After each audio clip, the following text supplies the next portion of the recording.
kwa watu wembamba, wanene, warefu, warembo na watu wengine wanaojiita handsome. Hili neno lipo. Wale wanaojiita matajiri, maseneta wakubwa wale, wasomi wale wenye ma-PhD, hata madaktari nao wanaojaribu kuokoa maisha ya watu kupitia matibabu. Haya yapo kabisa, lipo, halikwepeki. Na serikali nyingi duniani zinajitahidi kujaribu kupambana na vifo, lakini haiwezekani. Kila binadamu hili jambo linampata, isipokuwa tu katika siku ya leo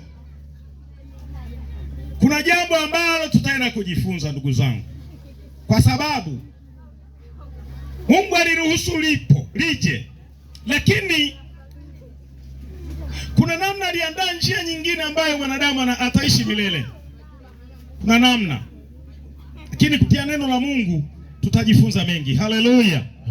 Aliyekufa hajamwamini Yesu anawekwa kwenye kundi moja na wale wengine watu wahovyo, wachawi, ambao jamii inaona ni watu wahovyo.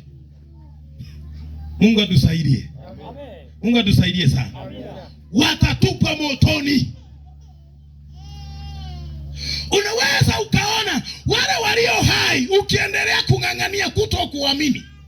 Nataka nikwambie kwa neno la Bwana katika mchana wa leo ya kwamba umeng'ang'ania kutokumwamini Yesu, injili inayohubiriwa hutaki kuipokea, ya kwamba mwisho wake siku ya hukumu unatupa jehanamu pamoja na wachawi, wazinzi, walevi, shetani, majini, mizimu, zote. Yani ushuhudiwi mambo mabaya mengi, yani umebakiza kitu kimoja, kumwamini Yesu. Eti unachelewa, unakubali mpaka moto uingie. Si jambo la kushangaza jamani. Yani mtu kajidhiki vingi, ameacha uzinzi, ameacha ulevi, ameacha uchawi. Yani jamii mpaka inasema kwa kweli huyu ni mtu mwema. Lakini kuna kitu kitakachokupeleka motoni, kutokumwamini Yesu. Asiyemwamini akifa anafikia pabaya. Yani anafikia kwanza kwenye mateso madogo kwanza, masumbufu yenyewe anaendelea kuwa nayo, akisubiri sasa eneo lililoandaliwa rasmi la moto unaowaka usiku na mchana, miaka isiyo na mwisho, ambayo wale wasioamini nao watatupwa kule. Mungu atusaidie sana. Unaweza kuona mambo kama haya. Sasa ona, kifo cha mtu asiyeamini ni cha kumhurumia sana. Kifo cha mtu ambaye hajamwamini Yesu ni cha kuhurumia, ni kumhurumia mtu yule. Lakini sasa hebu tuone utofauti wa upande wa pili kwa wale waaminio, wale walio katika Bwana. Haleluya. Jambo la kwanza kwa wale ambao wanakufa katika Kristo. Mtu aliyekufa katika Kristo anaenda kupumzika kwanza.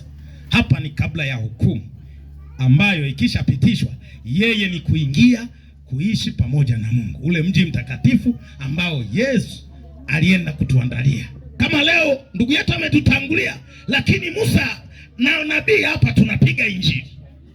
Kuna mtu mmoja ambaye anaweza kaweka kiburi asipokee injili, lakini neno linawekwa uwazi.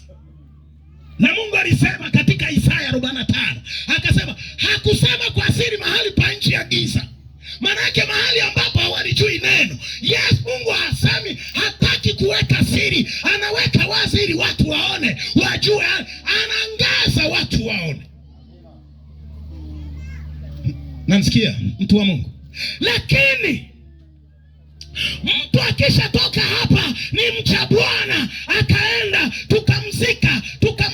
Sikiliza nikwambie, kile kitendo cha roho, yani pumzi yake kuachana na mwili, tayari imeshabebu, imepeleka. Ndio maana Wapentekoste mara nyingi hatuombei maiti. Baba, weka mahali pema peponi. Tunajua iliyobaki ni kazi ya Mungu. Kama aliishi maisha mabaya, maana kuna muumini mwingine anaweza kawa anaingia kanisani huku ni mchawi, huku ni mzinzi, huku ni mlevi wa siri. Anaficha mpaka na mke wake hajui, anaficha mpaka kiongozi wake hajui. Hata kajamaa kakifariki kajisi hiyo tukakaweka ndani. Yani hata kama tutaweka pambio nyingi, sifa nyingi, tutasema mtumishi mzuri, lakini Bwana ndiye anayejua matendo. Yeye kura na chambua, tupa huko huko penye kilio na kusaga meno. Hata kama ulikuwa kiongozi wa kanisa, mhubiri, hata kama ulikuwa askofu, mwimbaji mzuri uliyekuwa unasifu mpaka roho wa Bwana anashuka na mapepo yanakimbia, hata kama ulikuwa unatoa mapepo kwa jina la Yesu ndani ya watu, lakini bado unatenda dhambi kisirisiri, hakuna cha kusema nilikuwa naingia, tupa huko. Lakini akifa katika Kristo, kajitenga na dhambi, huyu mtu ameenda kupumzika kifuani pa Ibrahimu. Anasubiri watakatifu wengine wakusanywe, siku moja wakaingie mji mtakatifu pamoja. Wangapi wanautamani wao mji mtakatifu? Nyosha mikono. Mungu abariki sana. Lakini ndugu yangu, cha kwanza muamini Yesu. Cha pili jitenge na dhambi, maana ukiishia kumwamini, maana hata shetani anaamini linapotajwa, hata mapepo yanatetemekaga. Sawa jamani? Lakini ukimwamini usiishie kumwamini. Jitenge na dhambi pia. Haleluya.